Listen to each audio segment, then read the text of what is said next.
하나님께서 오늘 우리에게 허락하신 말씀은 사무엘상 13장의 말씀입니다. 사무엘상 13장의 말씀입니다. 봉독은 1절에서 14절까지 하겠습니다. 사울이 왕이 되었을 때에 그의 나이는 30살이었다. 그가 이스라엘을 다스린 것은 42해였다. 그는 이스라엘에서 3,000명을 뽑아서 그 가운데서 2,000명은 자기와 함께 믹마스와 베델 산지에 있게 하고 1,000명은 요나단과 함께 베냐민 지판 땅 기브아로 보내고 나머지 군대는 모두 각자의 집으로 돌려보냈다. 요나단이 게바에 있는 블레셋 사람의 수비대를 치자 블레셋 사람들이 그 소식을 들었다. 사울이 온 나라에 나팔을 불어서 히브리 사람 소집령을 내렸다.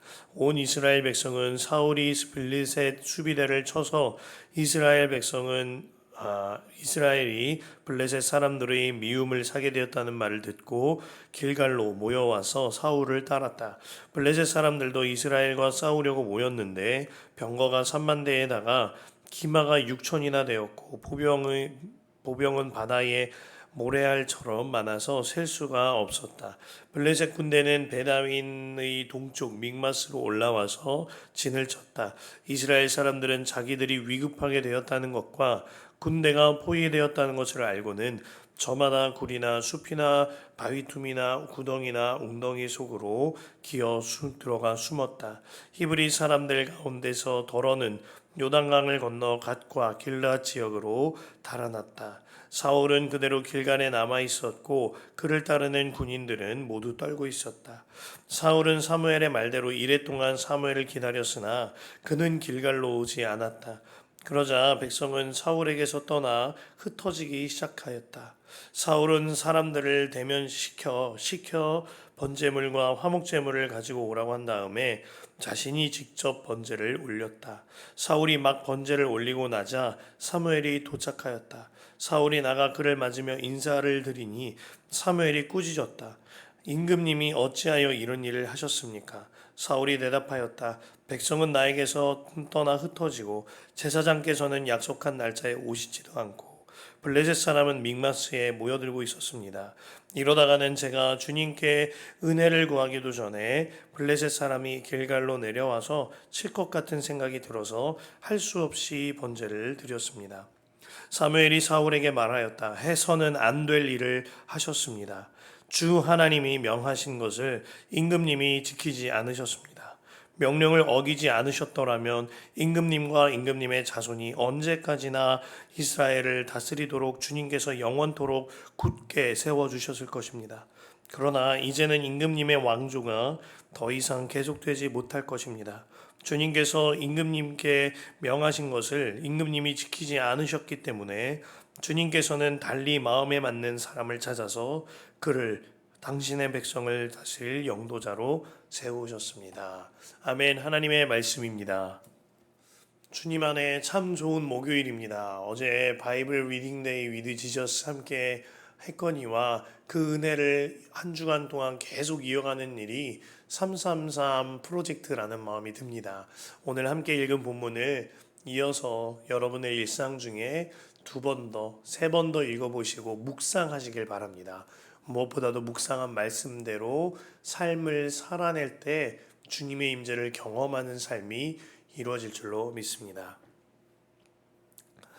하나님의 말씀을 지키지 않은 사람과 하나님 마음에 맞는 사람, 이 제목으로 말씀 전할 텐데요. 지난 주일에 요한복음 10장 말씀 우리가 시작하였는데 예수님께서는 우리더러 양이라고 하셨어요. 그리고 예수님만이 양의 문이고 선한 목자라고 하셨죠. 양이 살 길은요. 양은 참 우매하고 어리석은데 양이 살 길은 오직 한 가지, 축월하고 목자만 따르는 것입니다. 여기서 벗어나면, 목자에게서 벗어나면 양은 죽고 마는 거예요. 본문에 사울은 양이지 목자가 아니었습니다. 사울은 주님이 세우신 왕이었으므로 주님의 뜻을 행하는 통로이지 스스로 하나님의 뜻을 거슬러 왕의 자리에 앉는 자가 아니었단 말입니다. 그러나 오늘 본문에서 사울은 선을 넘었고 목자를 떠나 비극을 향하여 걷게 되는 갸냘픈 갸륵한 한 마리의 양이 되어져 버립니다. 본문은 사울 왕이 치른 두 번째 전투에 대한 말씀인데요. 불행하게도 사울 왕은 16장에 가보면 이 전투에서 승리하기는 합니다만 하나님과의 관계에서는 실패하고 맙니다. 결국 오늘의 실패로 인하여 성경에 기록된 두 번의 전투만에 버림받는 왕이 되어버리죠. 그 말씀이 13절과 14절이에요. 사무엘이 사울에게 말하였다. 해서는 안 될 일을 하셨습니다. 주 하나님이 명하신 것을 임금님이 지키지 않으셨습니다. 명령을 어기지 않으셨더라면 임금님과 임금님의 자손이 언제까지나 이스라엘을 다스리도록 주님께서 영원토록 굳게 세워 주셨을 것입니다. 그러나 이제는 임금님의 왕조가 더 이상 계속되지 못할 것입니다. 주님께서 임금님께 명하신 것을 임금님이 지키지 않으셨기 때문에 주님께서는 달리 마음에 맞는 사람을 찾아서 그를 당신의 백성을 다스릴 영도자로 세우셨습니다. 자, 이 말씀의 배경이 이러합니다. 사울의 아들인 요나단은 꽤나 용감하고 용맹한 전사였던 것 같습니다. 그가 1000명의 군사를 이끌고 블레셋 수비대를 먼저 선제 공격하면서 블레셋과의 게릴라전에서 승리를 합니다. 그러나 이 전쟁이 전면전으로 확장되게 되어지자 생각보다도 블레셋의 군대는 강성했어요. 5절에 보면 병거가 3만 대 블레셋에게 있었다고 했습니다. 블레셋은 최첨단 장비로 중무장한 철기 군대였습니다. 반면에 이스라엘은 본문 하반절에 가면 대장장이도 없었거니와 철기를 사용하는 자는 사울왕과 요나단밖에 없었다고 하지요. 거기에 블레셋은 기마가 6,000명, 보병은 셀 수도 없을 만큼 바다의 모래알과 같다 하였어요. 이스라엘은 숫자는 2절에 보면 3천 중에 2천은 사울과 1천은 요나단과 함께라고 하였죠. 물론 요나단 선제 공격 이후로 사울이 나팔을 불어서 온 백성이 모이기는 했습니다만 압도적으로 불리한 형국이었던 겁니다. 무엇보다 중요한 건 군사들의 사기가 꺾여 있었어요. 6절과 7절에 보면 이스라엘 사람들이 위급하게 되었다는 것을 직감했다고 했습니다. 저마다 굴과 숲과 바위 틈과 구덩이 웅덩이에 기어 들어가서 숨었다라고 성경이 표현하고 있습니다. 요단강을 넘어서 갓과 길르앗 쪽으로 도망친 자들도 있었다고 했습니다. 이 일들이 100번 양보해서 군사들이 아니라 백성들에게 일어났나 하는 생각이 들지라도 7절 하반절에 보면 그를 따르는 군인들은 모두 떨고 있었다라고 말하고 있습니다. 자, 숨었고 도망쳤고 떨었다. 이것이 이스라엘 백성들의 상태였던 거예요. 숨었고 도망쳤고 떨었다. 이것이요, 목자를 벗어난 양의 상태인 것입니다. 사무엘서 말씀 기도를 시작하면서 줄곧 사무엘기는 대조의 성경이다 이런 말씀 드렸는데요. 두 다른 대상이 대조될 때도 있습니다만 같은 한 대상이 다른 상황을 만나서 대조되는 모습을 보일 때가 있죠. 지난 11장에서 암몬과의 전투 때 사울과 이스라엘 백성들이 어떠하였죠? 11장 6절과 7절을 보면 사울이 이 말을 들을 때 하나님의 영에게 크게 감동됨에 그의 노가 크게 일어났다 하였어요. 7절에는 여호와의 두려움이 백성들에게 임하매, 여호와의 두려움이 백성에게 임하매 그들이 한 사람 같이 나왔다고 했습니다.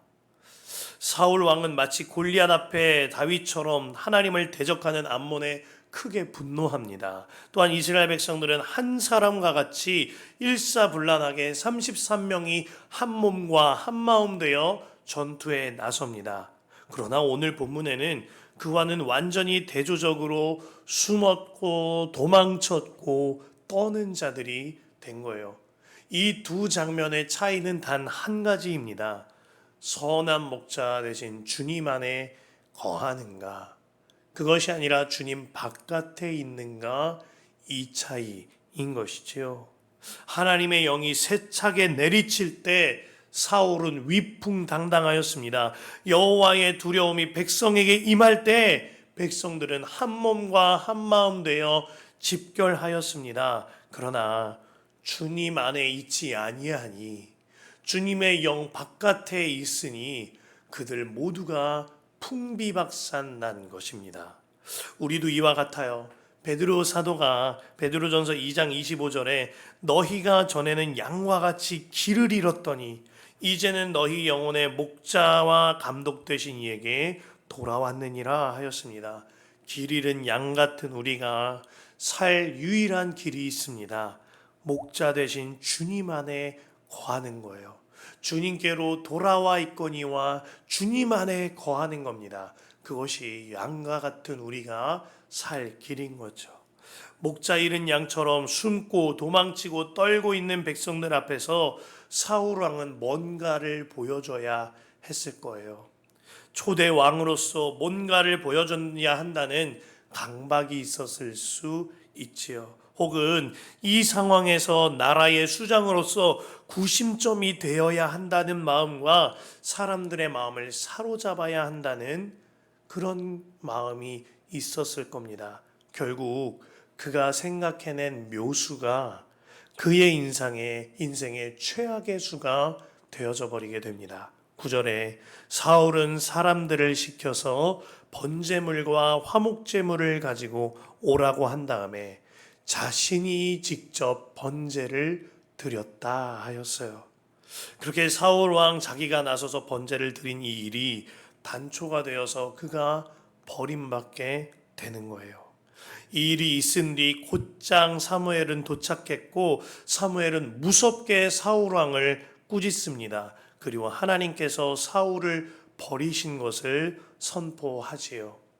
사무엘을 기다리지 않으므로 하나님을 기다리지 못한 성급한 사울의 제사가, 자기 멋대로 행한 이 제사가 그를 버림받게 한 겁니다.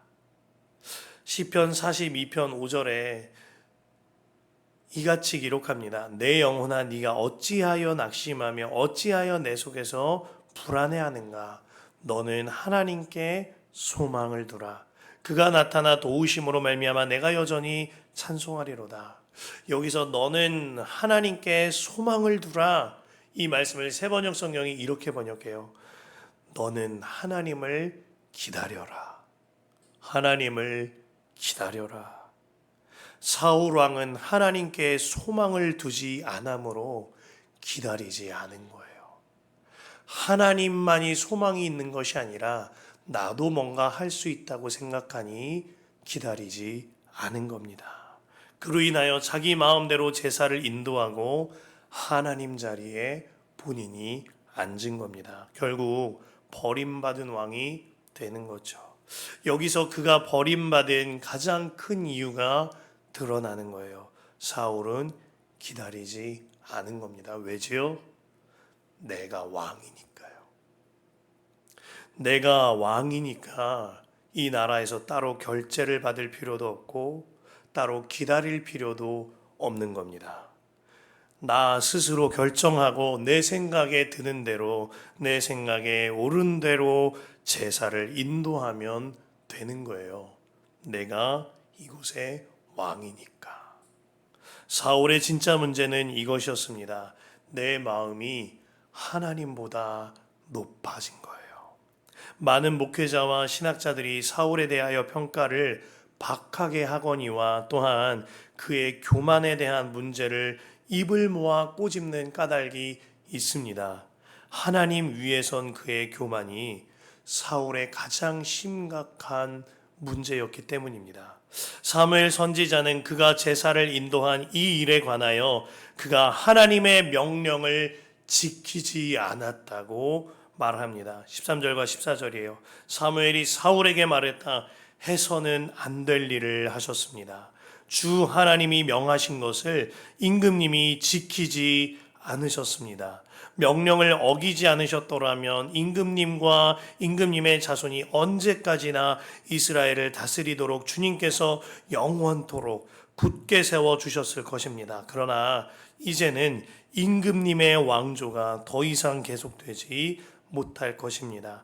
주님께서 임금님께 명하신 것을 임금님이 지키지 않으셨기 때문에 주님께서는 달리 마음에 맞는 사람을 찾아서 그를 당신의 백성을 다스릴 영도자로 세우셨습니다. 사울이요, 지금 그 자리에 있는 것은 하나님께서 앉혀주셨기 때문이에요. 그런데 사울은 그 자리가 내 자리라고, 그 상석이 내 것이라고 착각했습니다. 지금 그가 누리고 있는 많은 것들은 하나님께서 그에게 값없이 허락하여 주신 하나님의 은혜였는데 사울은 그것을 나의 것이라고 여겼습니다. 그러니 사무엘이 없으면 제사 정도는 왕인 내가 감당해도 되겠다 여긴 것이죠. 그의 제사는 하나님을 제사하는 듯 보였지만 제사를 이용하여서 나를 제사하는 행위였습니다. 이것이 사울의 가장 심각한 문제였던 거예요. 찰스 스펄전이 말하기를 하나님은 다른 죄들은 손가락으로 징계하시지만 자기 자랑하는 교만은 팔을 걷어붙이고 징계하신다 하셨습니다. 그가 이 일을 당하고 있는 거죠. 그가 지키지 않은 것은 사무엘의 말이나 사무엘의 자리를 지키지 않은 것이 아니었습니다. 그가 지키지 않은 것은 하나님의 말씀을 지키지 않는 일이거니와 하나님의 자리를 지키지 아니하고 범하고 있던 겁니다. 그리고 하나님께서는 그를 강력하게 질책하셨던 거예요. 그러나 오늘 본문에서 너무나 마음이 아픈 건 사울 왕이 사무엘을 통한 하나님의 강력한 책망을 듣고도 그 마음을 다하여 돌이키지 않는다는 겁니다. 15절에 보면 사무엘은 그 길로 일어나서 길갈을 떠나게 되죠. 하나님의 종이 사울에게로부터 등을 돌린 거예요. 그러면 사울은 그 즉시로 붙잡고 돌이키며 회개했어야 했습니다. 그러나 사울은 그곳에 남아서 내 곁에 남은 사람들을 계수합니다. 지금 그가 내게 남은 내 사람들을 손가락으로 셀 때가 아닙니다. 속히 하나님께로 돌이켜 회개하며 다른 삶을 시작해야 했지요.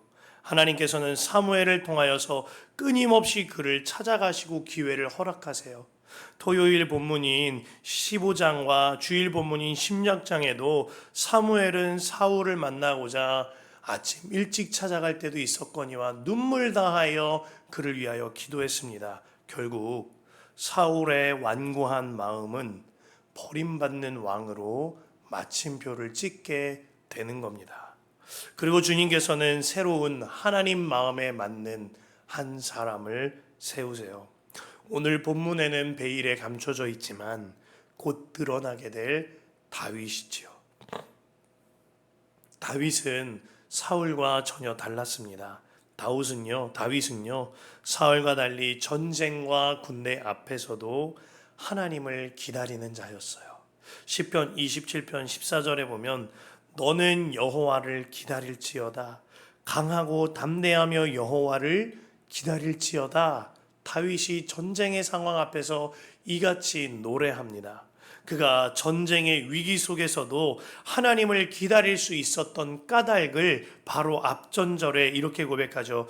27편 13절에 내가 산자들의 땅에서 여호와의 선하심을 보게 될 줄을 확실히 믿었도다.